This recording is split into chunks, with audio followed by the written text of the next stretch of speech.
Hello guys, আপনারা সবাই কেমন আছেন? আমি আজকে মলা মাছের চচ্চড়ি রান্না করবো, সেই জন্য শস্য বেটে নিয়েছি। দেখতে পাচ্ছেন অনেক কষ্ট হচ্ছে, তারপরে শস্য বেটে নিলাম।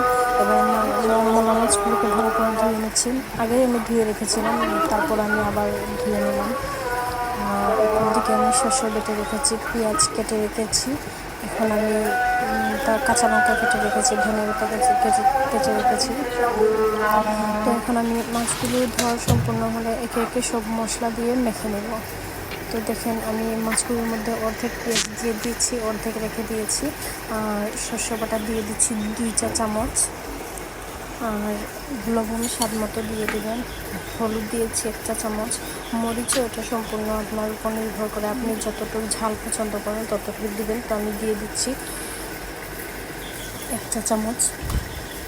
আর সর্ষের তেল দিয়ে দিলাম। সর্ষের তেল দিলে আসলে টেস্টটা বা ফ্লেভারটা খুবই ভালো আসে, সুস্বাদু হয় খেতে।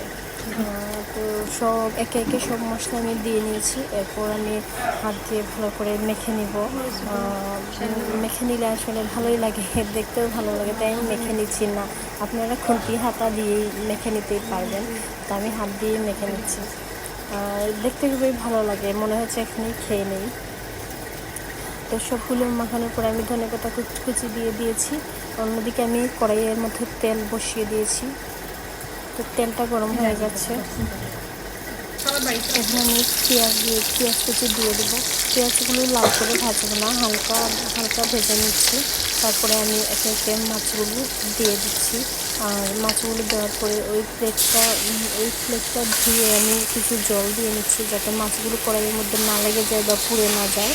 সেই জন্য আর মাছগুলো সিদ্ধ হবে, যেহেতু ছোটো মাছগুলো রান্না করতে 10 থেকে 15 মিনিট সময় লাগে, তাই আমি অল্প পরিমাণ জল দিয়ে দিচ্ছি, দিয়ে ঢাকনা দিয়ে ঢেকে দিচ্ছি। তারপর আমি চলে গেলাম।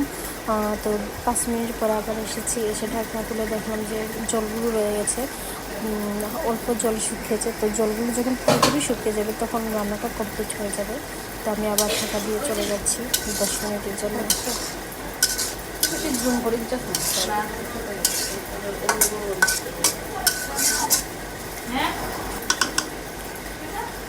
আমার 10 মিনিট কমপ্লিট হয়ে যাচ্ছে।